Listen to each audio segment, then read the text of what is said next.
आपल्या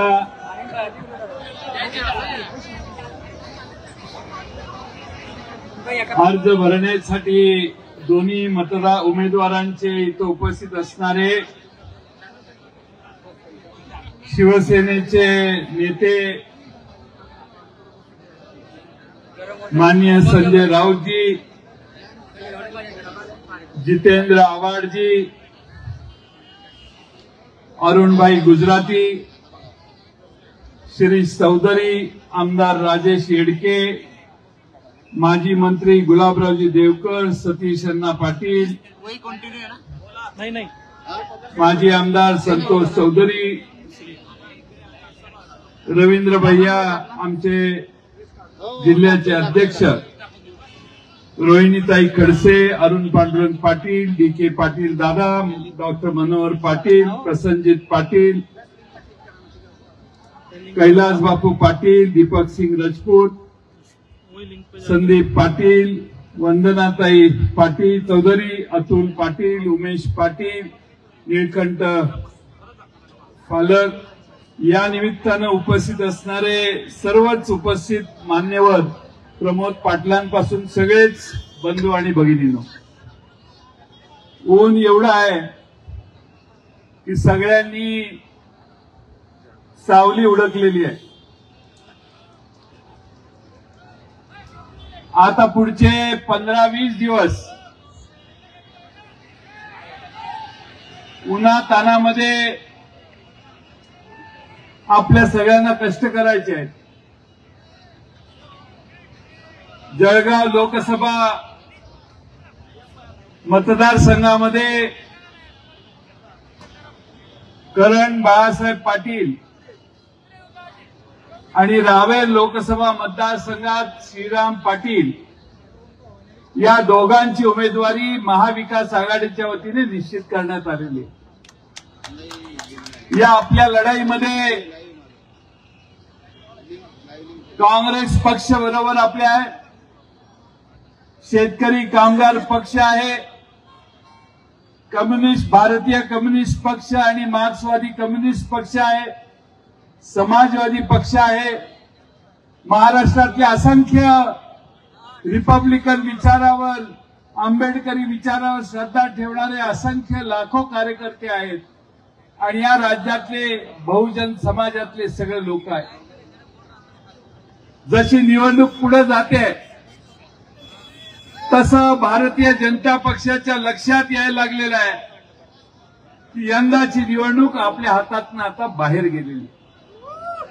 मी अनेक ठिकाणी गेलो, संजय राऊतजी देखील अनेक ठिकाणी जाऊन आले, जितेंद्र आव्हाडजी देखील जाऊन आले.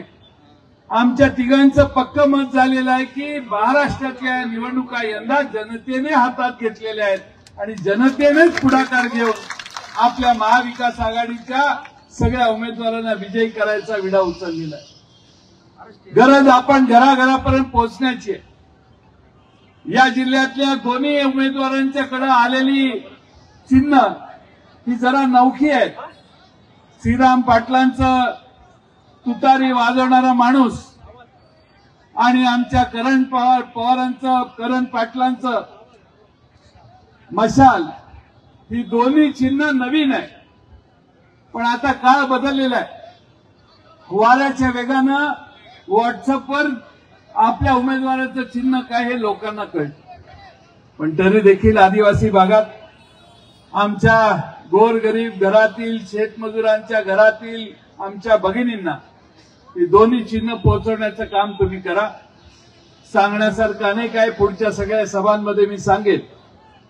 पण यंदाची निवडणूक ही महाराष्ट्रात दोन मराठी माणसांचे पक्ष भारतीय जनता पक्षाने फोडले.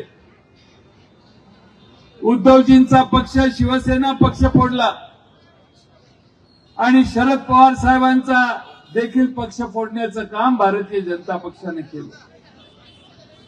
महाराष्ट्रात मराठी माणसांनी उभे केलेले दोन पक्ष फोडल्यामुळे सगळ्या मराठी माणसांच्या भावना दुखावलेल्या आहेत आणि सगळे ताकदीनं आता कामाला लागलेत आणि भारतीय जनता पक्ष जो या दोन्ही पक्ष फोडण्याचा बोलविता जरी आहे, त्या भारतीय जनता पक्षाचाच पराभव करायचा या ताकदीनं सगळेजण बाहेर पडलेले आहेत।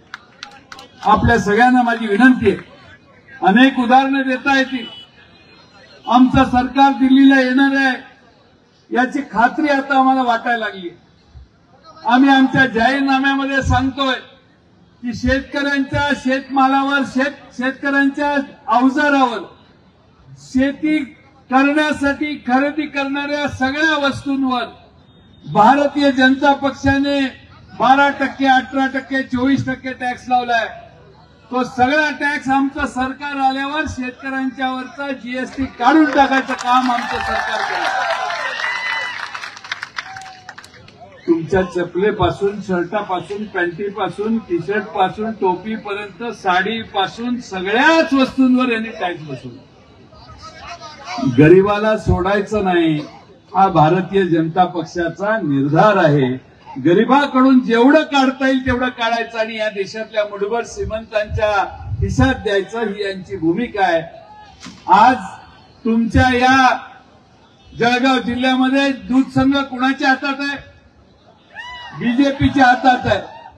दुधाला किंमत किती? 27 रुपये। 27 रुपये एवढ्या कमी दरात तुमचं दूध खरेदी करतात। माफ करा, 24 रुपये। तुमच्यावर माझा ज्यादा भरोसा आहे, त्यामुळे तुम्ही म्हणता तर 24 रुपये। आमच्या भागात दुधाचा दर 34-35 रुपये। 10 रुपये तुम्हाला दुधाचा दर कमी, पण पेट्रोलचा दर आमच्या भागात आणि तुमच्या भागात सारखाच 105 रुपये।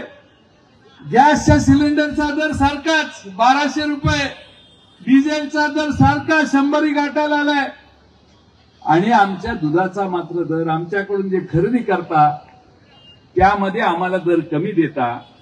सोयाबीनचा दर कमी, कपाशीचा दर कमी, केळाच्या निर्यातीत तुमचे अडथळे, कांद्याच्या निर्यातीत तुमचे अडथळे, भारतातल्या आणि महाराष्ट्रातल्या शेतकऱ्यांची लूट करण्याचं काम भारतीय जनता पक्षाने गेल्या 10 वर्षात केलेलं आहे। आणि म्हणून या देशातल्या जागोजागी शेतकऱ्यांची आंदोलनं झाली, ती चिरडून टाकण्यासाठी प्रयत्नांची पराकाष्ठा भाजपने केली। 5 रुपयाचं अनुदान या जिल्ह्यात पण आलं दुधासाठी, पण माझ्या माहितीनं 8-10% जास्त लोकांना दुधाचं अनुदान मिळालं नाही। 5 रुपयाच्या अनुदान जे राज्य सरकारकडून आलं ते यांनी खिशात घातलं। मुदत संपली त्यामुळे योजना थांबली। 5 रुपयाला जिल्ह्यातली 90% दूध उत्पादक शेतकरी मुकले। 1 रुपयाचा विमा,